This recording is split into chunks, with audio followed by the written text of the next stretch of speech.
হযরত আলী রাদিয়াল্লাহু তাআলা আনহু বলেন যে রাসূলুল্লাহ সাল্লাল্লাহু আলাইহি ওয়াসাল্লাম আখাযা হারিরান ফাজআলাহু ফি ইয়ামিনিহি ওয়া আখাযা যাহাবান ফাজআলাহু ফি শিমালিহি। নবীজি সাল্লাল্লাহু আলাইহি ওয়াসাল্লাম একবার আমাদের মধ্যে আসলেন, তার ডান হাতে ছিল রেশমি কাপড় আর বাম হাতের মধ্যে ছিল স্বর্ণ। নবীজি সাল্লাল্লাহু আলাইহি ওয়াসাল্লাম বলেন, ইন্না হাযাইনি হারামুন আলা যুকুরি উম্মতি। নবীজি সাল্লাল্লাহু আলাইহি ওয়াসাল্লাম বললেন, এই রেশমের কাপড় আর স্বর্ণ আমার উম্মতের পুরুষের জন্য হারাম করা হলো। একটা জিনিস আমাকে আপনাকে মনে রাখতে হবে, শরীয়তের সব হারাম শুধুমাত্র কোরআন থেকে হয় নাই। রাসূল আকরাম সাল্লাল্লাহু আলাইহি ওয়াসাল্লাম শুধু শরীয়তের ধারক বাহক নন, তিনি একজন শরীয়ত প্রণেতা। আইনজীবী আর আইন প্রণেতার মধ্যে পার্থক্য আছে, কথা বুঝেন তো নাকি? পার্থক্য আছে না? আইনজীবী আর আইন প্রণেতার মধ্যে পার্থক্য আছে, আকাশ জমিন তফাৎ। রাসূল আকরাম সাল্লাল্লাহু আলাইহি ওয়াসাল্লাম তিনি যে শুধু শরীয়তের ধারক বাহক এমনটা নয়, বরং তিনি রাসূল আকরাম সাল্লাল্লাহু আলাইহি ওয়াসাল্লাম শরীয়তের অনেক বিষয় আছে যেটা আল্লাহ রাসূল সাল্লাল্লাহু আলাইহি ওয়াসাল্লামের কথার দ্বারা হারাম হয়েছে, হালাল হয়েছে। এজন্য নবীজি যেটা বলেছেন এটা হারাম। কোনো পুরুষ যদি এটা ব্যবহার করে, এক নম্বরে সে আল্লাহ রাসূল সাল্লাল্লাহু আলাইহি ওয়াসাল্লামের আইন অমান্য করবে, হারাম কাজ করবে। দ্বিতীয়ত তার ক্ষতি কি? বিজ্ঞান বলতেছে যে স্বর্ণ হলো এমন একটি পদার্থ যা চামড়ার সাথে মিশে ব্লাডের মাধ্যমে ব্রেনে চলে যায়। স্বর্ণ এমন একটা ধাতু যেটা নারীদের জন্য খুব উপকারী, কিন্তু এটা পুরুষের জন্য খুব ক্ষতিকর। এটা স্বাভাবিক হতে পারে যে একটা জিনিস একজনের জন্য পজিটিভ হবে আর একজনের জন্য নেগেটিভ হতেই পারে, এটা স্বাভাবিক বিষয়। শুধু তাই না, আর বিজ্ঞান বলতেছে আর এই স্বর্ণের পরিমাণটা এটা যদি 2.3 হয় তাহলে মানুষ তার আগের স্মৃতিশক্তি হারিয়ে ফেলতে পারে। মানুষ আগের স্মৃতিশক্তি সে হারিয়ে ফেলতে পারে। নবীজি সাল্লাল্লাহু আলাইহি ওয়াসাল্লাম এই দিকটা বিবেচনা পরে করেন। নবীজি আগে হারাম করেছেন, এটা মেনে নেওয়ার মধ্যেই কামিয়াব। আর বিজ্ঞান এখন স্বীকার করতে বাধ্য হচ্ছে যে যেটা শরীয়ত হারাম করেছে সেটার মধ্যে ক্ষতি, যেটা শরীয়ত বৈধ করেছে সেটার মধ্যেই আছে কল্যাণ। এরপরে নবীজি বলেন, ঘুমানোর সময় আলো নিভায়া ডান কাতে ঘুমাইবা। রাসূলুল্লাহ সাল্লাল্লাহু আলাইহি ওয়াসাল্লাম যখন নিজ বিছানায় যেতেন তিনি ডান কাত হয়ে ঘুমাইতেন। আর এক হাদিসের মধ্যে আসছে নবীজি রাতের বেলায় কিছু করণীয় বিষয়ের কথা বলছেন, লম্বা হাদিস। এর মধ্যে একটা বিষয় হলো নবীজি জানিয়ে দেন, তোমরা রাতের বেলায় যখন ঘুমাইবা তোমাদের লাইট বাতি নিভায়া ঘুমাইবা। এটা ১৫০০ বছর আগে নবীজি বলেছেন। নবীজি বলেছেন বাতি যদি না নিবাও, একটা সময় তেলের বাতি ছিল, ওর যে ফিতাটা থাকে, নবীজি বলেন ঘরে ইঁদুর চলাচল করে, হতে পারে ওই আগুনওয়ালা ফিতাটা ইঁদুর টেনে নিয়ে যাবে, কারো ঘরে হয়তো আগুন লেগে যেতে পারে। এখনকার জামানার বিজ্ঞানীরা বলতেছে যে ডান কাত হয়ে ঘুমালে হার্ট ভালো থাকে, রক্তের প্রেসার ভালো থাকে, সে যথাযথভাবে রক্তগুলো পাম্পিং করতে পারে। এবং ডান কাত হয়ে ঘুমালে শরীরের প্রত্যেকটা অর্গান যথাযথ স্থানে থাকে। শুধু তাই না, আর লাইট যদি না নিভিয়ে ঘুমানো হয়, আলোতে ঘুমানো হয়, বিজ্ঞান বলে ব্রেনের মধ্যে একটা রস যায় যেটার নাম হলো অ্যানাটমি। এটা শরীরে প্রবেশ করতে পারে না, আর শরীরে যদি প্রবেশ করতে না পারে তাহলে ওই মানুষটার দেহের মধ্যে ক্যান্সার হওয়ার সম্ভাবনা থাকে। এজন্য সুবহানাকা লা ইলমা লানা ইল্লা মা আল্লামতানা ইন্নাকা আনতাল আলিমুল হাকীম। আমরা মুহাব্বতের সাথে দুরূদ শরীফ পাঠ করি। আল্লাহুম্মা সাল্লি আলা মুহাম্মাদিন ওয়া আলা আলি মুহাম্মাদ كما صليت على إبراهيم وعلى آل إبراهيم إنك حميد مجيد اللهم بارك على محمد وعلى آل محمد كما باركت على إبراهيم وعلى آل إبراهيم إنك حميد مجيد الحمد لله আল্লাহ রব্বুল আলামিনের দরবারে অগণিত শুকর যে মহান মালিক আমাদের হায়াতে বরকত দিয়ে সুস্থ রেখে জুমার নামাজ আদায়ের লক্ষ্যে তার ঘরে আসার তৌফিক দিয়েছেন। আমরা সেই মহান মালিককে খুশি করার জন্য মহব্বতের সাথে জবান খুলে অন্তর থেকে একবার কালিমাতুশ শুকর পাঠ করি, আলহামদুলিল্লাহ। অগণিত দুরূদ ও সালাম সাইয়্যিদুল আম্বিয়া, আশরাফুল আম্বিয়া, খাতামুল আম্বিয়া, বিশ্বনবী, শেষ নবী, শ্রেষ্ঠ নবী মুহাম্মাদুর রাসূলুল্লাহ সাল্লাল্লাহু আলাইহি ওয়াসাল্লামের উপর। সফর মাস চলতেছে, এই মাস প্রায় শেষের দিকে, আজকে 22 তারিখ সম্ভবত। আগামী মাসটা হলো রবিউল আউয়াল মাস। সাধারণত আমাদের দেশে রবিউল আউয়াল মাসের যখন আগমন ঘটে, রাসূল আকরাম সাল্লাল্লাহু আলাইহি ওয়াসাল্লামের শানে বিভিন্ন ধরনের মাহফিল হয়। সিরাতুন নবী, কেউ মিলাদুন নবী মাহফিল করে, কেউ সিরাত কনফারেন্স করে। যত আয়োজন হোক না কেন, সব আয়োজনের মূল একটা উদ্দেশ্য থাকে রাসূলুল্লাহ সাল্লাল্লাহু আলাইহি ওয়াসাল্লামের অনুসরণ করা, তার সিরাত, তার আদর্শকে নিজেদের জীবনের সাথে মিলানো, বাস্তবায়ন করা, এটাই মূল উদ্দেশ্য। আর নবীজি সাল্লাল্লাহু আলাইহি ওয়াসাল্লামের জীবন আদর্শ এটা নির্দিষ্ট কোনো দিন, মাস, সময়ের সাথে সম্পৃক্ত নয়, বরং রাসূল সাল্লাল্লাহু আলাইহি ওয়াসাল্লামের সিরাতের সাথে, তার জীবন আদর্শের সাথে, তার জীবন চরিত্রের সাথে মুমিনের সম্পর্ক সব সময়। 24 ঘন্টা একটা মানুষ সে রাসূলুল্লাহ সাল্লাল্লাহু আলাইহি ওয়াসাল্লামের সিরাতের অনুসরণ করতে পারে, রাসূল আকরাম সাল্লাল্লাহু আলাইহি ওয়াসাল্লামের জীবন আদর্শ মেনে চলতে পারে। আল্লাহ রাসূল সাল্লাল্লাহু আলাইহি ওয়াসাল্লামের অনুসরণের মধ্যে, তার জীবন আদর্শ মেনে চলার মধ্যে এমন কিছু বিষয় আছে, আধুনিক বিজ্ঞান সেই বিষয়গুলোর উপকারিতা স্বীকার করতে বাধ্য হয়েছে। একটা মানুষ যদি সুন্দর সাবলীলভাবে, সুস্থতার সাথে, চিন্তামুক্তভাবে জীবনযাপন করতে চায়, রাসূলুল্লাহ সাল্লাল্লাহু আলাইহি ওয়াসাল্লামের জীবন আদর্শ অনুসরণের বিকল্প আর কোনোটাই হতে পারে না। রাসূল সাল্লাল্লাহু আলাইহি ওয়াসাল্লামের জীবন সিরাতকে যদি আমরা ভাগ করি, কয়েকটা ভাগে ভাগ করা যায়। যেমন কিছু বিষয়ের সম্পৃক্ততা থাকে ব্যক্তির নিজের সাথে, কিছু বিষয়ের সম্পৃক্ততা নিজের সাথে, এটা অন্য কাউকে আর দেওয়া যায় না। যেমন একটা মানুষের আচার আচরণ, ব্যবহার, নীতি নৈতিকতা, এটা সম্পূর্ণ তার নিজের সাথে সম্পৃক্ত।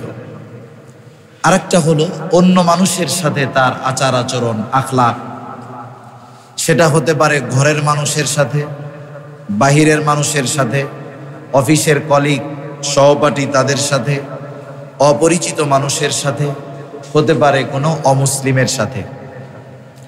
আরেকটা বিষয় হতে পারে যে এটা সামগ্রিকভাবে পরিচিত অপরিচিত হোক সেটা কথা নয়, মুসলিম অমুসলিম হোক সেটা কথা নয়, বরং তার ওই বিষয়গুলো গোটা দুনিয়াব্যাপী সমাদৃত থাকে।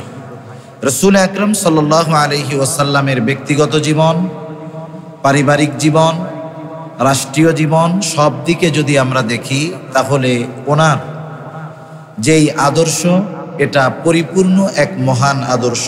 এজন্যই আল্লাহ তাআলা রাসূলুল্লাহ সাল্লাল্লাহু আলাইহি ওয়াসাল্লামের আখলাকের ব্যাপারে বলেছেন, ওয়া ইন্নাকা লাআলা খুলুকিন আযীম, যে আপনাকে আমি মহান চরিত্রে অধিষ্ঠিত করেছি। সুবহানাল্লাহ।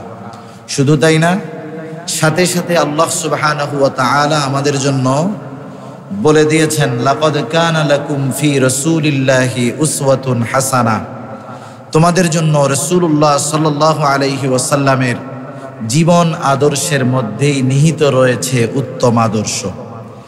এখন বিষয় হলো, আমরা যদি শুধু রাসূল সাল্লাল্লাহু আলাইহি ওয়াসাল্লামের সেই সুন্নাহগুলো, আদর্শগুলো সম্পর্কে শুধু জানি এটা আমাদের জন্য যথেষ্ট নয়, বরং এই সুন্নাহগুলো অনুসরণ করলে আমরা কি কি লাভবান হতে পারবো দুনিয়া আখেরাতে, এটা তো তখনই অর্জিত হবে যখন ওই সুন্নাহগুলো জানার সাথে সাথে আমরা আমল করব। আধুনিক বিশ্ব আমাদের মানুষগুলোর ঈমান একটু নড়বড়ে, দুর্বল, এতটা দুর্বল অনেক সময় নামাজি মানুষ দ্বীনি বিষয়টাকে বিজ্ঞানের সাথে কম্পেয়ার করতে চায়। সে মনে করে যদি কোরআন সুন্নাহর কোনো বিষয় বিজ্ঞানের সাথে সামঞ্জস্যতা থাকে, মিল থাকে, তাহলে এটা মেনে নিতে আমার কোনো বাধা নাই। এরকম আধুনিক মনস্কা মডারেট মুসলমান আমাদের সমাজে নেহাত কম নয়, বরং অনেক আছে।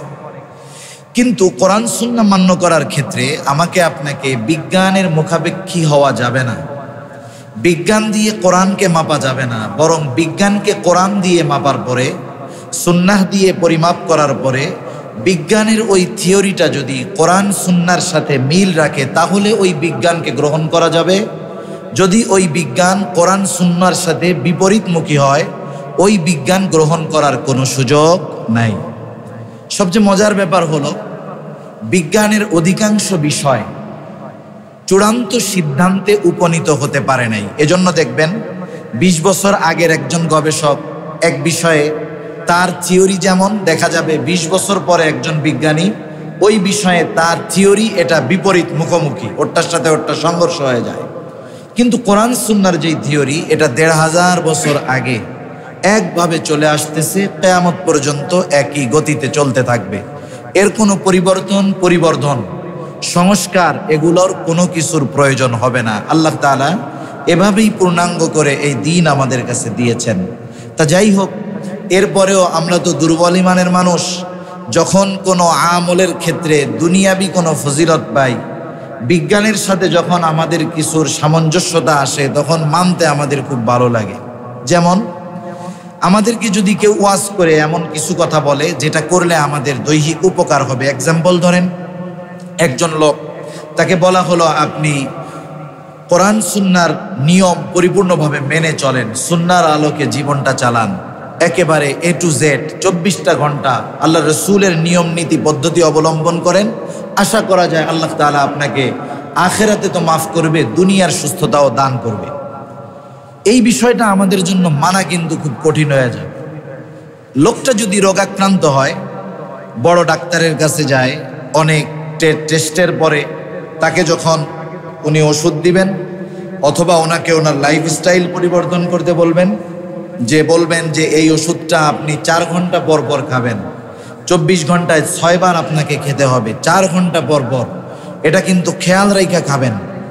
এরপরে কি করবেন, সূর্য ওঠার আগে আপনি ২-৩ কিলোমিটার দৌড়াবেন, সকালবেলায় একেবারে পরিমিত খাবার খাবেন, দুপুরবেলায় আপনি সালাদ সবজি জাতীয় খাবার খাবেন, গোশত ত্যাগ করবেন, রাতের বেলায় হালকা খেয়ে 10টার মধ্যে ঘুমিয়ে যাবেন, নাইলে কিন্তু আপনি স্ট্রোক করতে পারেন, আপনার কিডনি ফেল হতে পারে। দেখবেন ওই লোকটা সুস্থতার আশায় ডাক্তারের এই দিক নির্দেশনাগুলো A to Z সর্বোচ্চ চেষ্টা করে যথাযথভাবে পালন করার চেষ্টা করবে, ঠিক কিনা বলেন? অথচ দেখুন, ইসলামী অনুশাসন যদি আমরা পরিপূর্ণভাবে মেনে চলি, যেই অসুস্থতার জন্য আমাকে আপনাকে ডাক্তারের কাছে যেতে হচ্ছে, যেই অসুস্থতার জন্য ওষুধ খাওয়া লাগতেছে, আশা করা যায় ওই অসুস্থতাগুলো ইসলামী অনুশাসন মেনে চলার কারণে ইনশাল্লাহ অনেকটাই কমে আসবে, আশা করা যায়। এজন্য ইসলামী লাইফস্টাইল, সুন্নাহর আলোকে লাইফস্টাইল, এটা বিজ্ঞানসম্মত, শুধু তাই না, এটা জীবনের জন্য উপকারী। সুবহানাল্লাহ। আজকে আমরা আমাদের দৈনন্দিন জীবনে সচরাচর যেই বিষয়গুলো লাগে, এ ধরনের কিছু সুন্নাত এবং বিজ্ঞানের প্রমাণ, বিজ্ঞান একথা স্বীকার করতে বাধ্য হয়েছে যে এই বিষয়গুলো মানুষের জন্য কল্যাণকর এবং মানুষের জন্য উপকারী। যেমন ১ নাম্বার, রাসূল আকরাম সাল্লাল্লাহু আলাইহি ওয়াসাল্লাম বলেছেন, পুরুষ মানুষ প্যান্ট, পায়জামা, লুঙ্গি এগুলো টাকনোর উপরে পড়বে, অন্যথায় কি হবে, শাস্তি হিসাবে তাকে জাহান্নামে যেতে হবে। এটা রাসূল সাল্লাল্লাহু আলাইহি ওয়াসাল্লামের হাদিস। আল্লাহ রাসূল বলেন, عن أبي هريرة رضي الله تعالى عنه قال قال رسول الله صلى الله عليه وسلم ما أسفل من الكعبين من الإزار في النار রাসূলুল্লাহ সাল্লাল্লাহু আলাইহি ওয়াসাল্লাম বলেন, পায়জামা বা লুঙ্গির যে অংশটা টাকনুর নিচে থাকবে, টাকনুর নিচে যতটুকু থাকবে, নবীজি সাল্লাল্লাহু আলাইহি ওয়াসাল্লাম বলেন ওই অংশটুকু জাহান্নামে যাবে, ওই অংশটুকু জান্নাতে যেতে পারবে না। মান্য করার ক্ষেত্রে এটা আমরা রাসূলুল্লাহ সাল্লাল্লাহু আলাইহি ওয়াসাল্লামের সুন্নাত, সেই হিসাবে মান্য করব। নবীজি বলেছেন এটা প্রায় ১৫০০ বছর আগে, কিন্তু আজকের বিজ্ঞান বলতেছে পুরুষের টাকনুর ভিতরে প্রচুর পরিমাণ হরমোন থাকে। হরমোন, যেখানে আলোর প্রয়োজন, বাতাসের প্রয়োজন, ওই জায়গাটা যদি ঢেকে রাখা হয়, আলো বাতাস যদি ওখানে না লাগতে পারে, ওই হরমোনটা বাড়ে না, এক সময় সেটা কমে যায়। বিজ্ঞান বলতেছে যদি ঢেকে রাখা হয় তাহলে পুরুষ মানুষ একটা সময় তার যৌন শক্তি লুপ্ত পেয়ে যাবে, সে এক সময় দুর্বল হয়ে যাবে, সে অসুস্থ হয়ে যাবে। এটা বিজ্ঞান আজকে বলতেছে, কিন্তু নবীজি সাল্লাল্লাহু আলাইহি ওয়াসাল্লাম ১৫০০ বছর আগে এই টাকনুর উপরে কাপড় পরার বিষয়টা উম্মতের জন্য আবশ্যকীয় করে দিয়েছে। নবীজি কত কঠোরতার সাথে বলেছেন, মা আসফালা মিনাল কাবাইনি মিনাল ইজারি ফিন্নার। টাকনুর নিচে যদি পায়জামা লুঙ্গি যতটুকু পরিমাণ নামবে, নবীজি বলেন ওইটুকু পরিমাণ জান্নাতে যেতে পারবে না। এটা নবীজি কঠোরতার সাথে বলে দিয়েছেন। তাহলে এটার মধ্যে উম্মতের ফায়দা আছে, কোনো সন্দেহ নাই। বিজ্ঞান এটা স্বীকার করেছে ১৫০০ বছর পরে যে হ্যাঁ, এটার দ্বারা উপকার আছে, এটার দ্বারা মানুষ সুস্থ থাকবে, পুরুষ মানুষের পুরুষত্ব ঠিক থাকবে। এগুলো প্রমাণ হয়েছে আজকে, কিন্তু নবীজি জানায় দিয়েছেন আরো অনেক আগে। এরপরে রাসূলুল্লাহ সাল্লাল্লাহু আলাইহি ওয়াসাল্লাম বলেছেন, যারা উল্কি আঁকে, ট্যাটু আঁকে, আর যারা এঁকে দেয় অথবা যারা আঁকায়, অঙ্কনকারী আর ওটা গ্রহণকারী, সাথে সাথে যারা বুরু প্লাগ করে, নবীজি সাল্লাল্লাহু আলাইহি ওয়াসাল্লাম বলেছেন এই ধরনের মানুষের উপরে আল্লাহ তাআলার লানত। নবীজি ১৫০০ বছর আগে বলছে। উল্কি বলা হয় যেটাকে আধুনিক পরিভাষায় আমরা ট্যাটু বলি। কতজন এই ট্যাটু আঁকতেছে শরীরের মধ্যে লক্ষ লক্ষ টাকা খরচ করে। কতজন দেখা যায় যে গোটা দেহের কোনো জায়গা বাকি নাই, সব জায়গায় ট্যাটু আঁকে। ট্যাটু এটা হারাম, কোনো সন্দেহ নেই। আব্দুল্লাহ ইবনে মাসউদ রাদিয়াল্লাহু তাআলা আনহু থেকে বর্ণিত, তিনি বলেন রাসূলুল্লাহ সাল্লাল্লাহু আলাইহি ওয়াসাল্লাম থেকে তিনি বর্ণনা করতেছেন, তিনি বলতেছেন লাআনাল্লাহু ওয়াশিমাত, আল্লাহ তাআলা ওয়াশিমাত, ওই উল্কা ট্যাটু অঙ্কনকারী যে, তার উপরে আল্লাহ তাআলার লানত। ওয়াল মুস্তাওশিমাত, যে অঙ্কন করায় তথা যার গায়ের উপরে অঙ্কন করানো হয় তার উপরে আল্লাহ তাআলার লানাত। শুধু তাই না, ওয়াল মুতানাম্মিসাত, রাসূল সাল্লাল্লাহু আলাইহি ওয়াসাল্লাম জানায় দেন যারা বুরু উপড়ায়, বুরু প্লাগ করে, তাদের উপরে আল্লাহ তাআলার লানাত। ওয়াল মুতাফাল্লিজাত লিল হুসন, সৌন্দর্যের জন্য দাঁতটাকে চিকুন করে ফাঁকা বানায়, নবীজি সাল্লাল্লাহু আলাইহি ওয়াসাল্লাম জানায়া দেন সৌন্দর্যের জন্য এগুলো করে। আল্লাহ তাআলা যেভাবে সৃষ্টি করেছেন সেটাকে পরিবর্তন করে, তার উপরে আল্লাহ তাআলার লানাত। আব্দুল্লাহ ইবনে মাসউদ রাদিয়াল্লাহু তাআলা আনহু বলেন, এদের উপরে আল্লাহ তাআলার লানত কেন হবে না? মালি লা আলআনু মান লাআনাহু রাসূলুল্লাহ সাল্লাল্লাহু আলাইহি ওয়াসাল্লাম ওয়া হুয়া ফি কিতাবিল্লাহ। এর উপরে লানত কেন বর্ষিত হবে না? যাকে লানত করেছে মুহাম্মাদুর রাসূলুল্লাহ সাল্লাল্লাহু আলাইহি ওয়াসাল্লাম। শুধু তাই না, তার লানতের ব্যাপারে কোরআনুল কারীমের মধ্যে আল্লাহ তাআলা বলেছেন। এত গুরুত্বপূর্ণ একটি বিষয় দেখেন, সৌন্দর্যের জন্য উল্কা আঁকতেছে। এটা আমাদের সমাজে অনেক মানুষ করে। দেখা যাবে আমাদের সন্তানদের মধ্যে কেউ করতেছে, আমাদের ভাই বন্ধু আত্মীয় স্বজন তারা শরীরের মধ্যে ট্যাটু আঁকতেছে। এগুলোর দ্বারা দুনিয়াবি ক্ষতি তো আছে। শুধু তাই না, আল্লাহ রাসূল সাল্লাল্লাহু আলাইহি ওয়াসাল্লামের লানত তার উপরে, আল্লাহ তাআলার লানত তার উপরে। দেখেন বিজ্ঞান কি বলতেছে এই ট্যাটু নিয়ে। বিজ্ঞান বলতেছে যারা শরীরে ট্যাটু অঙ্কন করে, এক নম্বরে তাদের রোগ প্রতিরোধ ক্ষমতা কমে যায়, সাথে সাথে ক্যান্সার হতে পারে। ক্যান্সার কারণ কি? কারণ এই ট্যাটু করা হয় এটা লেজারের মাধ্যমে করে। অনেক জায়গায় সূক্ষ্ম সূচ থাকে, ওই সূচটার ভেতর দিয়ে বিভিন্ন ধরনের রং দিয়ে ওটাকে চামড়ার উপরে গেঁথে দেওয়া হয়। ওটা যে কালার তা না, রং ধুলেই যে উঠে যাবে, পরিষ্কার করলে উঠে যাবে, সার্ফ এক্সেল অথবা ব্লিচিং পাউডার দিলে উঠে যাবে, বিষয়টা এমন না। এটা পুরাপুরি চামড়ার উপরে এটাকে বিদ্ধ করে দেওয়া হয়, যার কারণে যারা ট্যাটু করে এদের উঠাইতে হয় ওই যে এক ধরনের মেশিন আছে এটা দিয়ে। এতে ক্ষতি কি আছে? ক্ষতি তো আছেই। বিজ্ঞান বলতেছে এই রঙের মধ্যে আছে নিকেল, ক্রোমিয়াম, কোবাল্ট এবং টাইটানিয়াম ডাইঅক্সাইডের মতো উপাদান, যা শরীরের জন্য মারাত্মক ক্ষতিকর। ক্যান্সার তো হতে পারে, মৃত্যুও হতে পারে। অথচ দেখেন এই ধরনের বিষয়গুলো আমাদের সমাজের কিছু মানুষ সব ফ্যাশন মডেল মনে করে তারা এই কাজগুলা করতেছে। অনেক মা বাবা টাকা দিচ্ছে ট্যাটু আঁকার জন্য। তাহলে এই বিষয়গুলো থেকে সাবধান। জীবনের ক্ষতি তো আছে, সবচাইতে বড় ক্ষতি হলো আল্লাহ এবং তার রাসূলের লানাত তাদের উপরে, যারা শরীরে ট্যাটু আঁকে, যারা এই বিজনেস করে আঁকায়। একটা জিনিস মনে রাখতে হবে, একটা নিয়ম, একটা উসুল হলো, যেই জিনিসটা হারাম সেই জিনিসের বেচা কেনা করাও হারাম। মদ যেমন হারাম, মদের বেচা কেনা করা হারাম।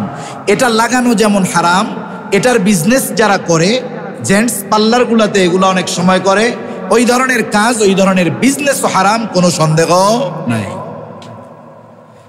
এরপরে নবীজি বললেন, সৌন্দর্যের জন্য যারা ভুরু প্লাক করে, সৌন্দর্যের জন্য যারা ভুরু প্লাক করে, আল্লাহর নবী এবং আল্লাহ তাআলার লানত তাদের উপরে। আজকে আমাদের সমাজে দেখা যায় অনেক নামাজি বোন আছে, অনেক নামাজি মা আছে, সুন্দর মতো মা মেয়ে একসাথে বিউটি পার্লারে গিয়া ভুরু প্লাক করে আসে, উঠায়া আসে। অথচ অনেকে এমন আছে হিজাব করে, পর্দা করে, অথচ ভুরু প্লাক করে। অথচ নবীজি স্পষ্টভাবে জানিয়ে দিয়েছেন, সৌন্দর্যের জন্য এই ভুরুর চুল উপড়ানো, যারা উপড়াবে তাদের উপরে আল্লাহ এবং তার রাসূলের লানাত। নবীজি যেই বিষয়টার ব্যাপারে কঠোরতা করেছেন, বুঝতে হবে সেই বিষয়টার দুনিয়াবি ক্ষতি আছে, এটাও অনেক বড় ক্ষতি। ভুরুগুলা আল্লাহ তাআলা কেন দিয়েছেন? আল্লাহ তাআলা দিয়েছেন এগুলো চোখের হেফাজতের জন্য।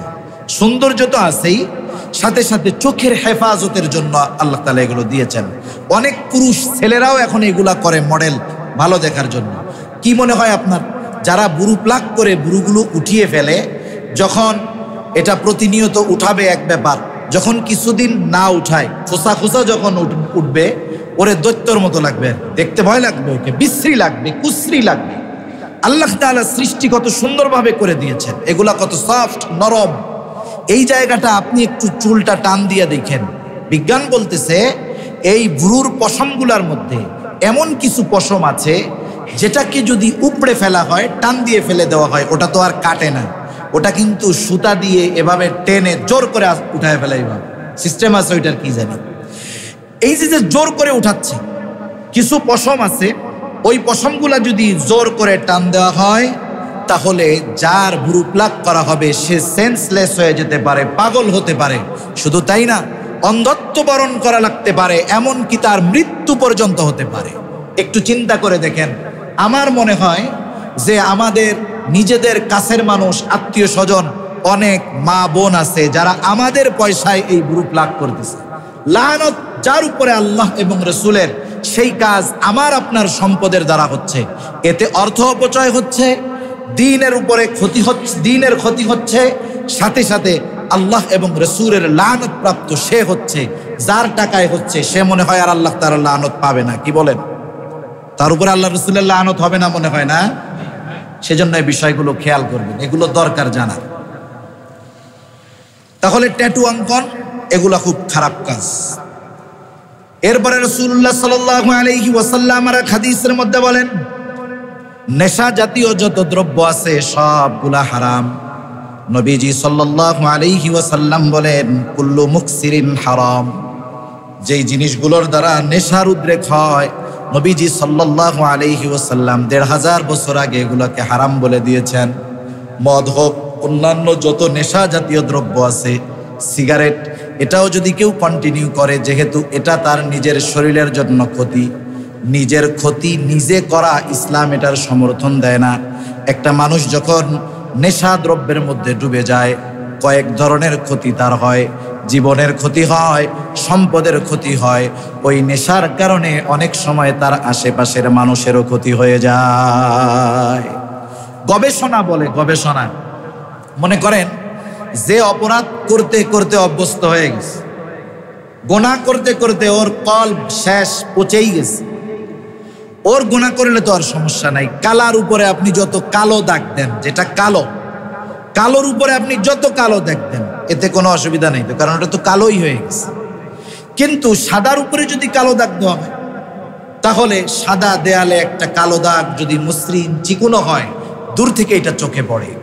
একটু চিন্তা করে দেখেন, অনেকে হয়তো আছেন ধূমপান করেন, আপনার সন্তান ধূমপান করে না, আপনি চানও না যে আপনার সন্তান ধূমপান করুক, আপনার পরিবারের কেউ ধূমপান করুক, আপনি এটা চান না, কিন্তু নিজে করেন। অথচ এই চাওয়ার দ্বারা কোনো ফায়দা নাই। ওই সন্তান চিন্তা করবে, এটা যদি ফজিলতের কাজ না হইতো, আমার আব্বা কি এটা করতো? তাইলে ও যখন একটু নিজে বোঝা শিখবে, ও মাঝে মধ্যে আব্বার প্যাকেট থেকে নিয়ে এই ফজিলতের কাজটা করায় অভ্যস্ত হবে বলে আশা করা যায়। একটু চিন্তা করে দেখেন, যেই কাজটা সন্তান করুক চান না, আত্মীয় স্বজন করুক চান না, নিজে করতেছেন। অনেকে ঘরের মধ্যে বাচ্চাদের সামনে সিগারেট খাইতেছে। এই সিগারেটের সাথে তো নিকোটিন আছে, বিষাক্ত পদার্থ আছে, এটা বাতাসের সাথে মিশতেছে। এটা যখন আপনার আমার আশেপাশে কোনো লোকের কাছে যাচ্ছে, সে যখন এটার গন্ধ নিচ্ছে, যাচ্ছে, এই যে তার কল্পটা তো আর পচে নাই, তার ফুসফুসটা তো ভালো আছে। আপনারটা তো আপনি সিগারেট খাইতে খাইতে পচায় ফেলছেন একেবারে। তার যখন পরিশুদ্ধ ফুসফুসের মধ্যে ওই বিষাক্ত বাতাস যাচ্ছে, এটা তার জন্য আরো কষ্টের হচ্ছে, ক্ষতির হচ্ছে। এজন্য যিনি সিগারেট খান আর যিনি খান না, ওই সিগারেট যিনি পান করেন, ধূমপান যিনি করেন, অধূমপায়ীর পাশে পান করলে ওই লোকটারে যদি 10টা সিগারেট খাইতে দেওয়া হইতো, যে কষ্ট না হইতো, একজন অধূমপায়ী একজন ধূমপায়ীর পাশে থাকলে তার চাইতে বেশি কষ্ট হয়। আর এই বিষয়গুলো আমরা খেয়াল রাখবো। এগুলা জীবনের ক্ষতি, সম্পদের ক্ষতি, অপচয়, জানের ক্ষতি, মালের ক্ষতি, যে কোনো ধরনের নেশাদ্রব্য, এগুলা থেকে আমরা বাঁচবো ইনশাআল্লাহ। আল্লাহ তৌফিক দান করুন। এটা বিজ্ঞান বলতেছে যে সিগারেটের কত ক্ষতি দেখেন। এটা তো ফুসফুসের ক্যান্সার হয়, ব্রঙ্কাইটিস, হৃদরোগে মানুষ মারা যায়। সিগারেটের গায়েই তো এর ফজিলত লেখা থাকে নাকি? এক সময় লেখা থাকতো সিগারেটের গায়ে ধূমপান স্বাস্থ্যের জন্য ক্ষতিকর, দাম কম ছিল, যে একটু দাম বাড়ায় লিখে দিছে ধূমপানে ফুসফুসে ক্যান্সার হয়, দাম আরো বাড়ছে। এরপরে লেখছে ধূমপান হৃদরোগের কারণ, দাম আরো বাড়ছে। এরপরে লেখছে ধূমপান মৃত্যু ঘটায়, এখন মনে হয় 2 টাকাটা 12 টাকা হয়ে গেছে, মাশাআল্লাহ। একটু চিন্তা করে দেখেন। এরপরে প্যাকেটের গায়ে লিখবে যে ধূমপান করলে জাহান্নামে যাওয়া যায়, আর যারা পান করে, ধূমপান করে, এরা 50 টাকা করে এক একটা কিনা খাবে, যে যথাদ্রুত সম্ভব আমাদেরকে জাহান্নামে যাওয়া লাগবে। সেজন্য অনুরোধ করি, এগুলো অপচয়।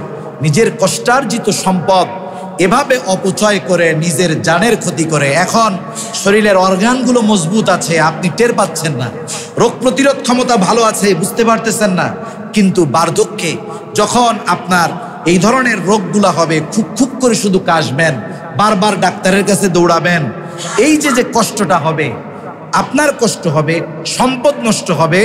একজন অসুস্থ মানুষ যদি ঘরে থাকে, সুস্থ মানুষ অসুস্থ হয়ে যায়, তাহলে কষ্ট কত ধরনের হবে। এজন্য অনুরোধ, এ ধরনের সকল নেশাদ্রব্য, সিগারেট হোক, মদ হোক, বা অন্য ধরনের যত নেশাদ্রব্যাদি আছে, আমরা এগুলা থেকে বাঁচবো। আল্লাহ তাআলা তৌফিক দান করুন। এরপরে আর একটা জিনিস আল্লাহ রাসূল সাল্লাল্লাহু আলাইহি ওয়াসাল্লাম বলেন, আমাদের সমাজে অনেক পুরুষ ফ্যাশনের জন্য চেইন গলায় দেয়, হাতের মধ্যে স্বর্ণের ব্রেসলেট পরে, কতজন আবার কান ছিদ্র করে কানের মধ্যে স্বর্ণের অলংকার পরে।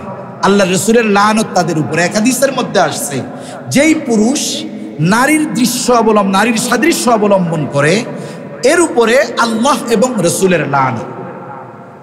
সেজন্য স্বর্ণ ব্যবহার করা পুরুষের জন্য নিষেধ, আল্লাহ রাসূল সাল্লাল্লাহু আলাইহি ওয়াসাল্লাম হারাম করে দিয়েছেন। রাসূল আকরাম সাল্লাল্লাহু আলাইহি ওয়াসাল্লাম বলেন, হযরত আলী রাদিয়াল্লাহু তাআলা আনহু থেকে বর্ণিত হাদিস, ইয়াকুল ইন্নান নবী সাল্লাল্লাহু আলাইহি ওয়াসাল্লাম, হযরত আলী রাদিয়াল্লাহু তাআলা আনহু বলেন যে রাসূলুল্লাহ সাল্লাল্লাহু আলাইহি ওয়াসাল্লাম আখাযা হারিরান ফাজআলাহু ফি ইয়ামিনিহি ওয়া আখাযা যাহাবান ফাজআলাহু ফি শিমালিহি। নবীজি সাল্লাল্লাহু আলাইহি ওয়াসাল্লাম একবার আমাদের মধ্যে আসলেন। তার ডান হাতে ছিল রেশমি কাপড় আর বাম হাতের মধ্যে ছিল স্বর্ণ। নবীজি সাল্লাল্লাহু আলাইহি ওয়াসাল্লাম বলেন, ইন্না হাযাইনি হারামুন আলা যুকুরি উম্মতি। নবীজি সাল্লাল্লাহু আলাইহি ওয়াসাল্লাম বললেন, এই রেশমের কাপড় আর স্বর্ণ আমার উম্মতের পুরুষের জন্য হারাম করা হলো। একটা জিনিস আমাকে আপনাকে মনে রাখতে হবে, শরীয়তের সব হারাম শুধুমাত্র কোরআন থেকে হয় নাই। রাসূল আকরাম সাল্লাল্লাহু আলাইহি ওয়াসাল্লাম শুধু শরীয়তের ধারক বাহক নন, তিনি একজন শরীয়ত প্রণেতা। আইনজীবী আর আইন প্রণেতার মধ্যে পার্থক্য আছে, কথা বুঝেন তো নাকি? পার্থক্য আছে না? আইনজীবী আর আইন প্রণেতার মধ্যে পার্থক্য আছে, আকাশ জমিন তফাৎ। রাসূল আকরাম সাল্লাল্লাহু আলাইহি ওয়াসাল্লাম তিনি যে শুধু শরীয়তের ধারক বাহক এমনটা নয়, বরং তিনি রাসূল আকরাম সাল্লাল্লাহু আলাইহি ওয়াসাল্লাম শরীয়তের অনেক বিষয় আছে যেটা আল্লাহ রাসূল সাল্লাল্লাহু আলাইহি ওয়াসাল্লামের কথার দ্বারা হারাম হয়েছে, হালাল হয়েছে। এজন্য নবীজি যেটা বলেছেন এটা হারাম।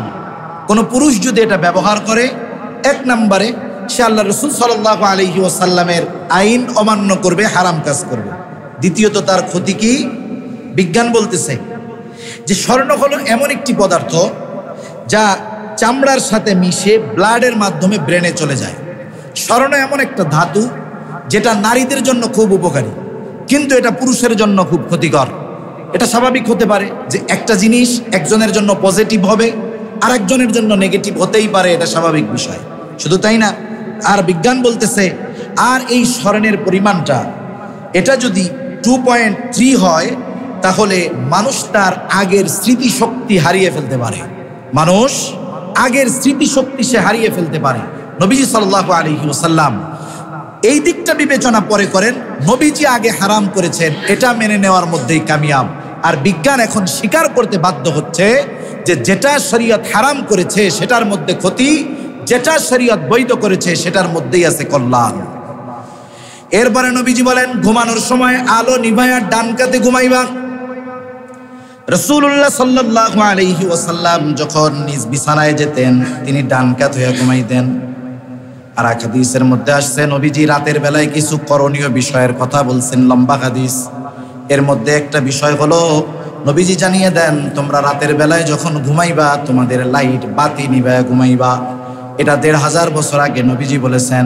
নবীজি বলেছেন বাতি যদি না নিভাও, একটা সময় তেলের বাতি ছিল, ওর যে ফিতাটা থাকে, নবীজি বলেন ঘরে ইঁদুর চলাচল করে, হতে পারে ওই আগুনওয়ালা ফিতাটা ইঁদুর টেনে নিয়ে যাবে, কারো ঘরে হয়তো আগুন লেগে যেতে পারে। এখনকার জামানার বিজ্ঞানীরা বলতেছে যে ডান কাত হয়ে ঘুমালে হার্ট ভালো থাকে, রক্তের প্রেসার ভালো থাকে, সে যথাযথভাবে রক্তগুলো পাম্পিং করতে পারে। এবং ডান কাত হয়ে ঘুমালে শরীরের প্রত্যেকটা অর্গান যথাযথ স্থানে থাকে। শুধু তাই না, আর লাইট যদি না নিভিয়ে ঘুমানো হয়, আলোতে ঘুমানো হয়, বিজ্ঞান বলে ব্রেনের মধ্যে একটা রস যায় যেটার নাম হলো অ্যানাটমি। এটা শরীরে প্রবেশ করতে পারে না, আর শরীরে যদি প্রবেশ করতে না পারে তাহলে ওই মানুষটার দেহের মধ্যে ক্যান্সার হওয়ার সম্ভাবনা থাকে। এজন্য রাতের বেলায় লাইট নিভায়া অন্ধকারে ঘুমানোর অভ্যাস করা এটা দরকার। ডিম লাইটও জ্বালানো যাবে না। আমি এটা রিসার্চ করছি আর কি, দেখছি লেখছে যে ডিম লাইটও জ্বালানো যাবে না। যত অন্ধকার বানায় ঘুমানো যায়, যত আগে আগে অন্ধকার বানায় ঘুমানো যায় শরীরের জন্য তত উপকার, সকলের জন্য এটা উপকার। শুধু তাই না, সর্বশেষ আর একটা বলে শেষ করি। রাসূল আকরাম সাল্লাল্লাহু আলাইহি ওয়াসাল্লাম বলেছেন যে তোমরা গোঁফ ছেটে ফেলো, দাড়ি লম্বা করো। গোঁফ ছোট করো, দাড়ি লম্বা করো। যাদের নাই আল্লাহ তাদের রাখার তৌফিক দান করুক, সকলে বলি আমিন। এর মধ্যে অনেক ফায়দা। এক নম্বরে রাসূল সাল্লাল্লাহু আলাইহি ওয়াসাল্লাম বলেছেন কিছু সুন্নাত আছে, যে সুন্নাতগুলো শুধু সুন্নাত বললে হবে না, ওগুলো ওয়াজিব। সারা দুনিয়ার মুহাক্কিক উলামায়ে কেরাম একমত যে এক মুষ্টি পরিমাণ দাড়ি কমপক্ষে রাখা এটা শুধু সুন্নাত নয়, এটা ওয়াজিব। কিছু সুন্নাত আছে ফরজ, আমি ওদিকে যাব না, সময় এমনিই পার হয়ে গেছে, শেষটা আছে এই জন্য বলতেছি। এই যে দাড়ি রাখা, এটার দ্বারা লাভ কি? নবীজির আদেশ তো আছে। বৈজ্ঞানিক ফজিলত কি? বিজ্ঞান বলে দাড়ি রাখলে স্কিন ক্যান্সার থেকে বাঁচা যায়। শুধু তাই না, ফুসফুস ইনফেকশন, অনেকের টনসিল প্রবলেম হয়, দেখবেন এই শীতের দিনে অতিরিক্ত ঠান্ডায় টনসিল প্রবলেম হয়। দাড়ি যাদের আছে এরা এই ধরনের রোগ থেকে বাঁচতে পারে বেশি, তারা এই ধরনের রোগে আক্রান্ত কম হয়। সাথে সাথে এই দাড়ির কারণে আল্লাহ রাব্বুল আলামিন পুরুষের যৌবনকে আরো দীর্ঘায়িত করেন। এজন্য প্রত্যেকটা সুন্নাতের ভিতরে আল্লাহ সুবহানাহু ওয়া তাআলা উম্মতের জন্য শিফা রাখছেন, কল্যাণ রেখেছেন। এই যে রাসূল সাল্লাল্লাহু আলাইহি ওয়াসাল্লাম, রবিউল আউয়াল মাস আসতেছে, আলোচনার মধ্যে আমাদের সীমাবদ্ধ থাকলে হবে না, বরং ব্যক্তিগত জীবনে আল্লাহ রাসূল সাল্লাল্লাহু আলাইহি ওয়াসাল্লামের সুন্নাতগুলোকে আমলে পরিণত করতে হবে। তাহলে দুনিয়ারও লাভ, আখিরাতেরও লাভ। আল্লাহ সুবহানাহু ওয়া তাআলা আমাদের সবাইকে কথাগুলো বুঝবার, আমল করবার তৌফিক দান করুন। আমরা যারা সুন্নাত পড়বো সুন্নাত পড়ে নিই। সুবহানাকাল্লাহ।